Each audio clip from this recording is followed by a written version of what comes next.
Yes, Roma wines taste better because only Roma selects from the world's greatest wine reserves for your pleasure. And now, Roma Wines, R-O-M-A. Roma Wines present Suspense.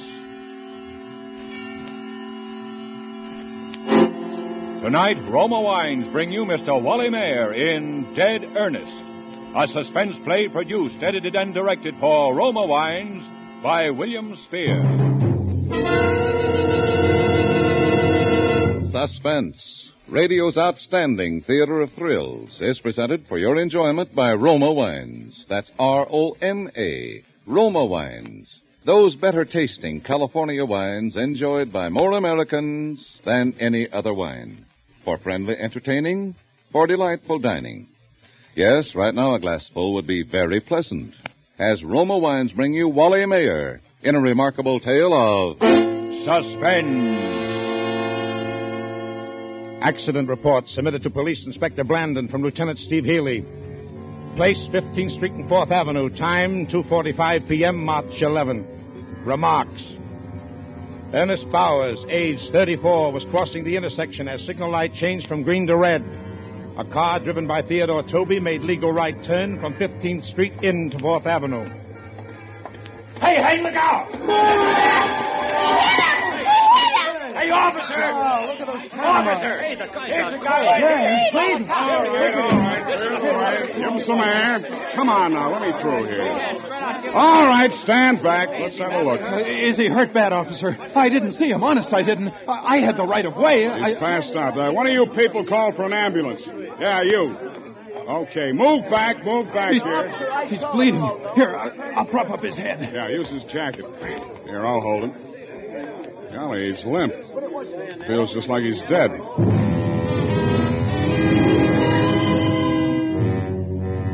Yes, Ernest Bowers felt like he was dead.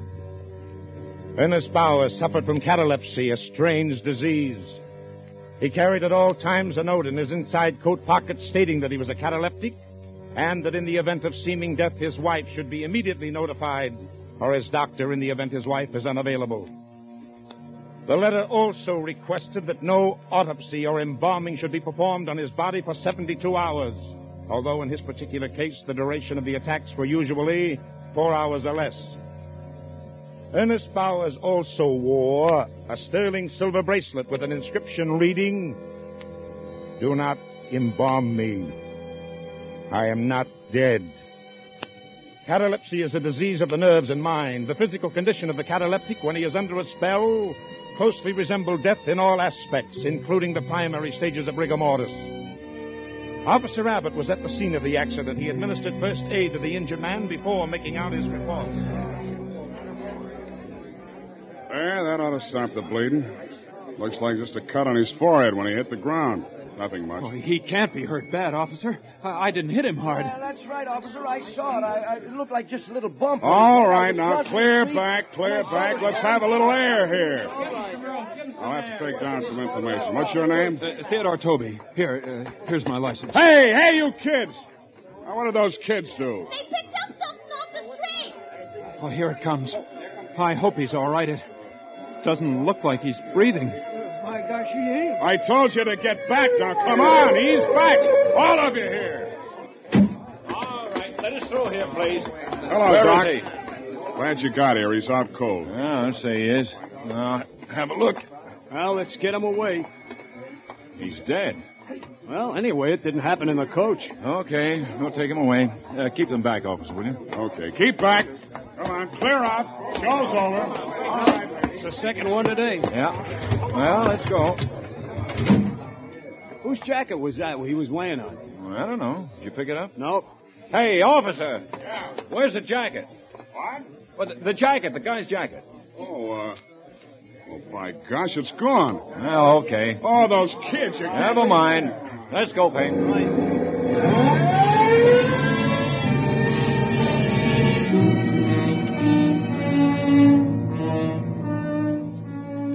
Ernest Bowers had lost the identification of his condition. The letter was in the inside pocket of his jacket. The silver chain he wore on his left wrist had snapped and fallen to the pavement. 2 youngsters picked up the chain. Robert Manelli, age 9.5, and Tommy Stoner, 8.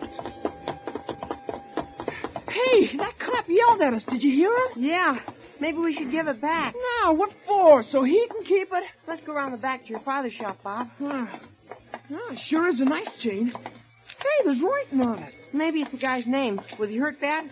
Hey, what's it saying? Oh, just a second. We'll be out of the alley. Yeah, Pop's gone home to eat. Can you read it now? Wait a second, will you? It says, do not something me. I am not dead. Screwy. What do we do with it? Sell it, Dopey.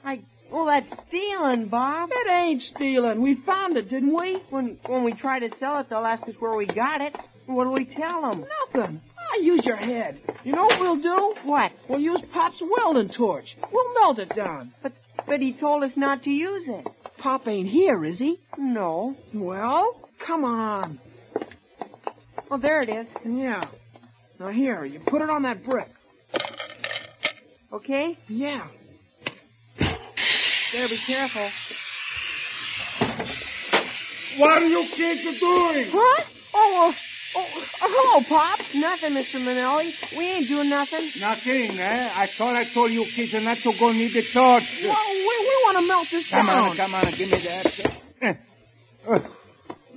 Now, what's it all about? Well, we found this chain, Papa, and we want to melt it down and sell it. Chain and melt?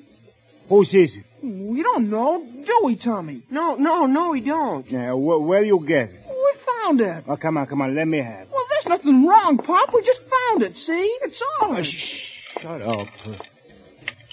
Do not embalm me.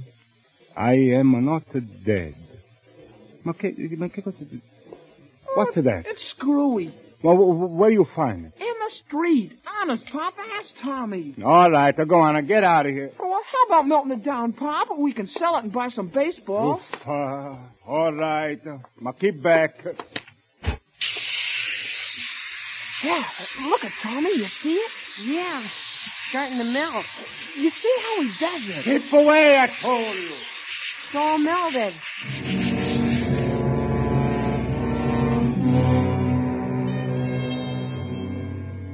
They sold the melted chain for $1.30 to a dealer. $1.30. But the coat. The coat was the principal thing. In the coat, in the inside pocket, was the letter. The information about Ernest Bauer's condition was in the letter. The instructions that could save his life. The coat was picked up from the street by Earnest Jerry Murdoch. Now there's a big sign near the corner of 15th Street. It says, Earnest Jerry Murdoch, swap shop. He brought the coat into his store, rummaged around on his shelves until he found some cleaner, then started to clean the bloodstains. I'm looking for a sport jacket. Just a moment. What kind? Conservative. Oh, come over here, please. Yeah, something on that order. There you are. Just pick out what you want. How much you want to spend? About $5. Oh, these cost more. How much? From 8 to 12. Now, over here we got some cheaper. These don't look so hot for $8. From 8 to 12. Over here. Well, I'll take a look. Yeah. No, these don't appeal to me. And what size do you wear? 40. Oh, here, try this one on. Nice and conservative. There. Yeah, it's kind of tight around the shoulders. Yeah, tight. Yeah, it looks cheesy. Well, I guess you ain't got what I want. Wait a minute. Wait, what's your hurry? I'm just putting a new one in stock over here by the counter. Huh? Nah, that looks all right. What size is it? I don't know. Here, let's try it on you, huh? How's that? Yeah, this feels all right. All right. Yeah, it's kind of stiff in front here. It's almost new, ain't it? You'll break it in. Feels like cardboard or something. Look, you want it? $5. Okay. There might be still a couple stains on it. I ain't had time to take them out. You use some cleaner on it to bring it to the tailor's. He'll spot it. It'll be better than new. Yeah, here's the $5.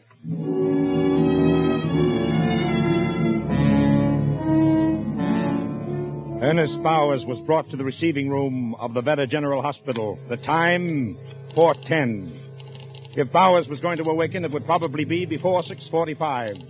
Intern on duty, Dr. Weldon, made out his report. He wrote it down while he was standing near the telephone switchboard. Hello. This is the Vetter General Hospital. Is there anybody by the name of Bowers at home? That's Bowers, Bowers. No, nobody home. Is Mr. Bowers married? His wife thinks so. Where can I reach her? There's been an accident. I don't know. She's out. Will you tell her to call the Vetter General Hospital? Yeah? What happened? Mr. Bowers is dead. That's funny. Just a superficial cut on forehead. Well, that's cardiac. I'm gonna go. Get me the orderly room, honey. Okay, use that phone there. Right. Yeah? This is Dr. Weldon. There's a delivery for you to go to the morgue. Morgue now? Yeah. I ain't had anything to eat since... Yeah, I know. Since lunch. Go on now. It's down in the receiving room. The papers are down there, too. Can I get a sandwich first? No. Go on. Get going. Oh, why can't I wait a few minutes? It's got to go now. They'll want to start the embalming so they can go home.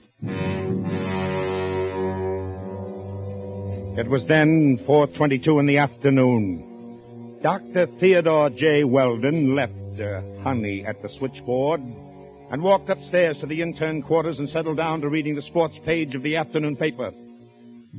At that moment, if anyone had been in receiving room B of the Vetter General Hospital where the body of Ernest Bowers lay on the patient carriage, they would have seen a fly crawl slowly across the face of the dead man, and they would have seen his nose twitch.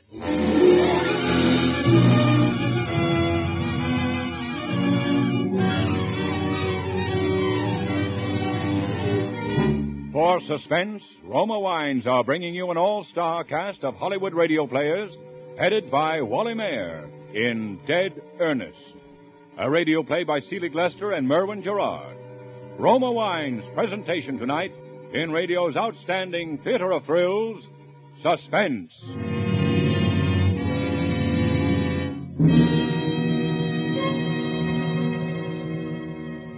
Between the acts of Suspense, this is Truman Bradley for Roma Wines. In Roma Wine, you enjoy an important difference.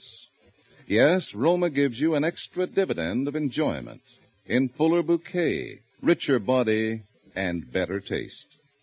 To bring you better tasting wines every time, Roma selects from California's choicest grapes. Then, with ancient skill and America's finest wine-making resources, Roma master vintners guide this grape treasure to tempting taste perfection. These choice wines are placed with mellow Roma wines of years before, and from these reserves, the world's greatest reserves of fine wines, Roma later selects for your pleasure. That's why more Americans enjoy Roma than any other wine. That's why you will find Roma California wine your best buy in good taste. So, whether you prefer sherry or port, muscatel or tokay, insist on Roma wine. R-O-M-A, Roma, the greatest name in wine. And now, Roma Wines bring back to our Hollywood soundstage Wally Mayer, who, as Police Lieutenant Healy, heads an all-star cast of Hollywood radio players in Dead Ernest, a tale well calculated to keep you in suspense.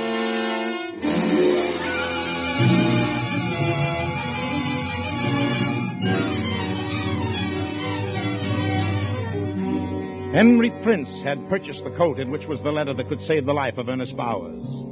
When Henry Prince left honest Jerry Murdoch's second-hand store, he stopped to have a chat with some friends, made some purchases at the grocery store, and then started home. The time, a few minutes after 5. He lived about 2 blocks from the scene of the accident, and his wife was waiting for him. Turn around a little bit, will you? How do you like it for $5? Oh, looks all right. You lose some of that weight. Look better. Wait a minute. What's that? It's 5? Where? Take it off a minute.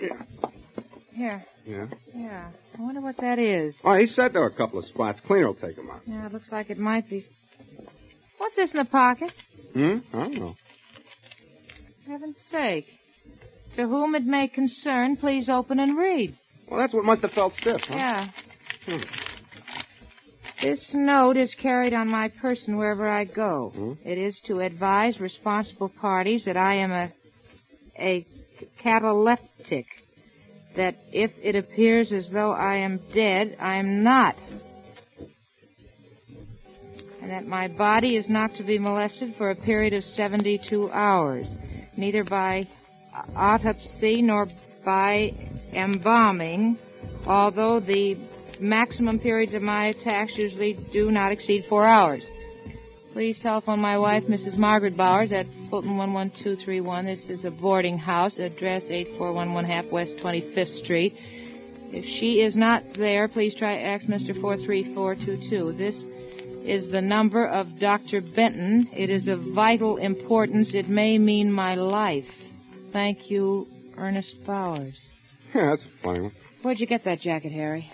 That honest Jerry Murdoch. Gee, I wonder what we can do. Well, nothing. It's probably forgotten already. Somebody sold the jacket to him, forgot to take the letter off. Doesn't sound like something a guy'd forget. No, the devil. Well, it might be important. Say, look at that, Harry. Those spots look like blood.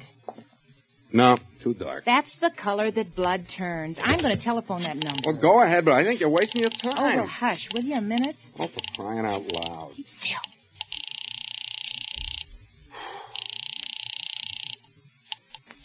Hello. I'd like to talk to Mrs. Bowers. She ain't in. Well, how do you know? You didn't even go to She find... went out, and you ain't the first after her. Who else wanted to get in touch with her? Oh, somebody. I don't know who. Oh, well, thank you. There, you see? You're wasting your time. I'll try that doctor. Oh, for heaven's sakes. I'm turning into a regular busybody. Well, think of somebody else. Well, I'm getting hungry. Oh, hush, will you? Oh, hush, will you? Oh, busy. How about some dinner? It's cooking. Honestly, I can't get it out of my head. That guy, whoever he is, just lying there and people thinking him dead when he ain't. Maybe doing things to him. Gee, what's embalming? Oh, well, they do that at the morgue. It's preparing his body for burial. I think they take all the blood out of his veins. For heaven's sakes, that'd kill him if he wasn't already dead. Couldn't kill him any deader. Harry, I'm going to find out about that coat. Now, where's this place you bought it? Now, wait a minute, Francis. I put in a good day's work. I'm tired. I don't want to run around the city looking for something I don't even know about. Well, I'll go myself. How about me at home here while you go out? I want to eat. I'm hungry. Well, dinner won't be ready for another 15 minutes anyway. Where's the place? Oh, all right. I'll go with you.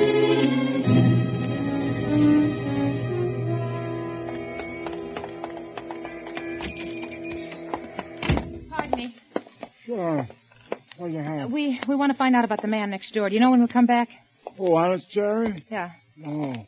Ain't he there? No, he isn't. Harry, listen, go take another look, huh? I'll try that number again. Oh, Fran, for heaven's sake, I'm hungry.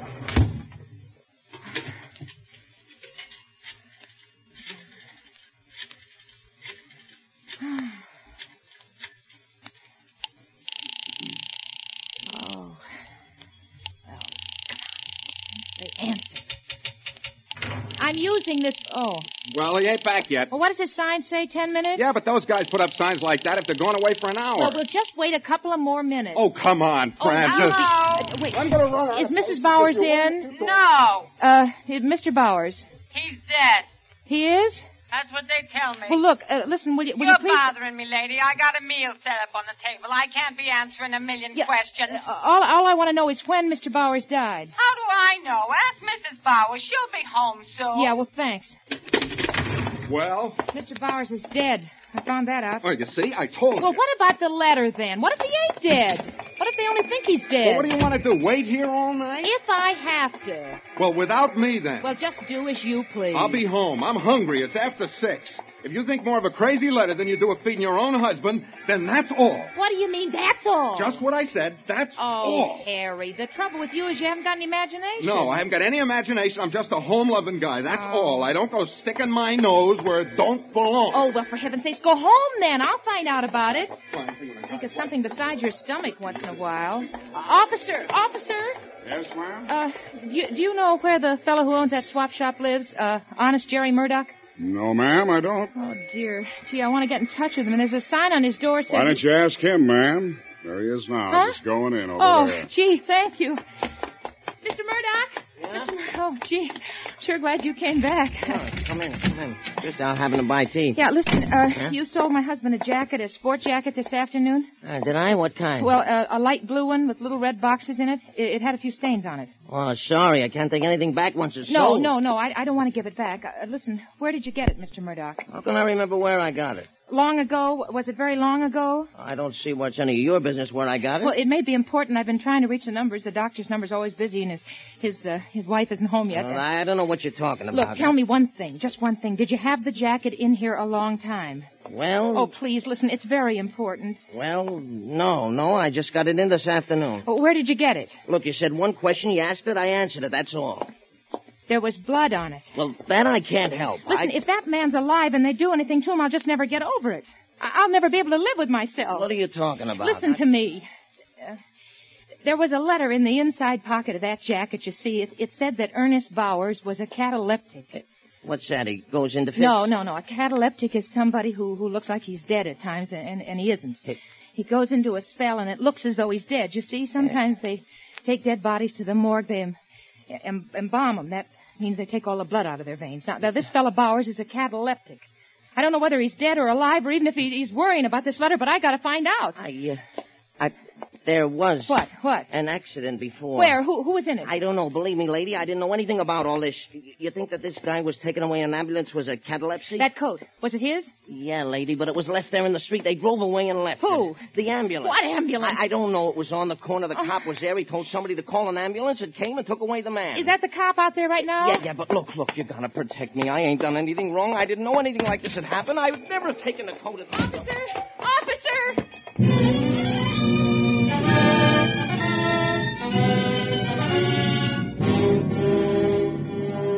Ernest Bowers lay on a slab at the morgue. If he were alive, probabilities were that he would regain consciousness before 6:45. The two embalmers on duty at the time had decided to get a bite to eat when the phone rang. Yeah, but we're going out to eat. Yeah, I know another one just came in. We got it here. Well, what's the rush? No, we just want to grab a cup of coffee. We'll get right on it. Well, is it our fault if it comes in just when we want to have a... Oh, we can go home after? That puts a different complexion. Okay. Yeah. Hey, what time is it, Anthony? 6:30. Good. Doc says if we embalm this one now, we can go home. Well, let's start in then. I'm hungry. Okay, I'll start the motor. Young guy, ain't he? Yeah. I was saying to the wife about that yesterday. Oh, get the injector out, will you, Tony? Yeah. She was saying more and more people die older and older. Here. Yeah, looks like we can open through the neck. Yeah. Give me a piece of that gauze. Yeah. I said to Velma, she should be around this place a while. We get them all ages. You want me to do it? No. You get the injector ready. Look at him. You'd never think that such a little thing like his heart stops beating could make him dead and not alive. Yeah. Okay. Now, hold it steady, will you? Yeah. Ready? Just a second.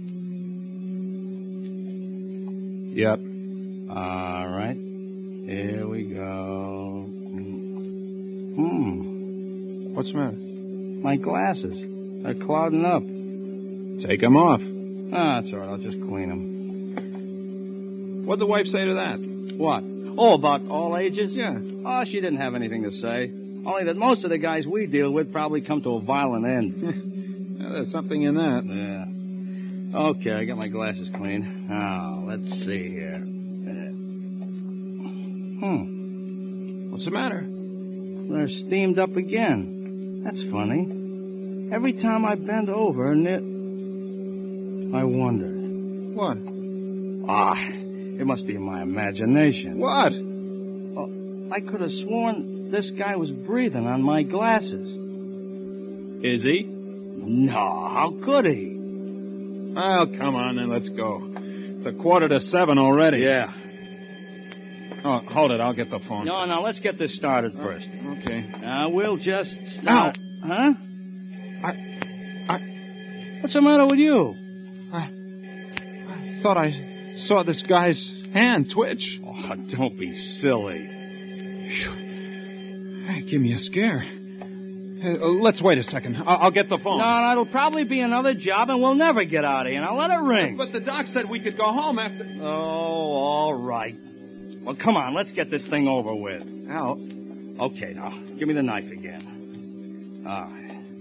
Now, I'll make a nice, neat little incision right... Hey, Tony. Yeah? Look, I'm bent over like this, see? I ain't gonna move. My glasses are full of steam again. Oh, Lord. Is he alive? Hey, look at me. I'm shaking all over. Look at him, Al. Look at his lips. Huh? Listen. Shut that thing off.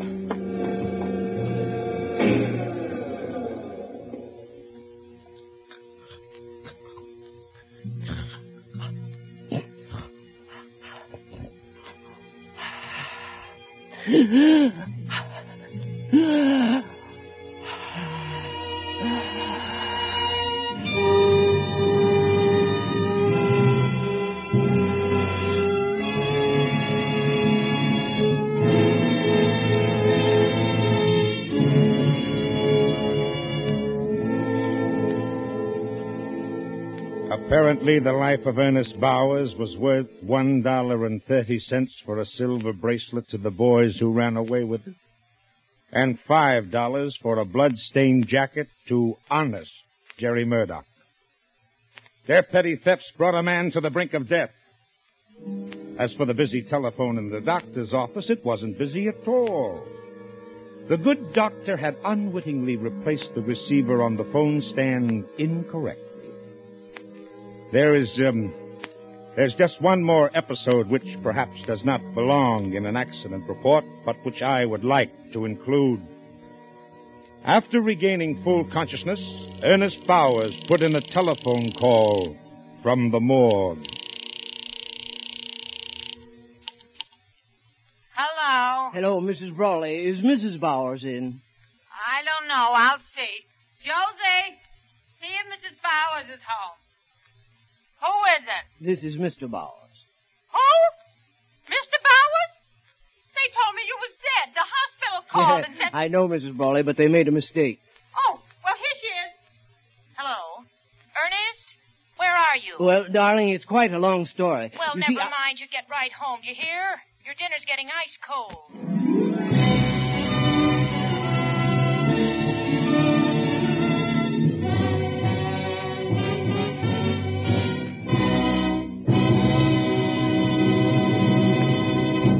Suspense. Presented by Roma Wines, R-O-M-A, Roma, America's favorite wines. In just one moment, we'll have a special announcement of interest to our Suspense listeners. This is Truman Bradley reminding you that Roma wines taste better because Roma selects better tasting wines from the world's greatest wine reserves. Yes, in Roma wine, you enjoy an extra premium goodness in fuller bouquet, richer body, and better taste. That's why more Americans enjoy Roma than any other wine. So insist on Roma, a premium wine in everything but price. Tomorrow, enjoy the ruby richness of Roma California port, delicious after dinner, ideal for entertaining. Now, it is my pleasure to introduce Mr. Don Thornburg, Vice President of the Columbia Broadcasting System. Ladies and gentlemen, your regular Suspense listeners will, I'm sure, be pleased to know that your Suspense program has won the 1946 George Foster Peabody Award for Outstanding Excellence in Radio Drama. In behalf of the Columbia Broadcasting System, I congratulate producer William Spear, the actors, the musicians, sound effects men, technicians, announcers, and the sponsor, Roma Wines, whose combined efforts have earned for Suspense the well-deserved title of radio's outstanding theater of thrills. Dead Ernest, heard this evening, is one of the plays upon which the Peabody Award was based. It was repeated by popular request.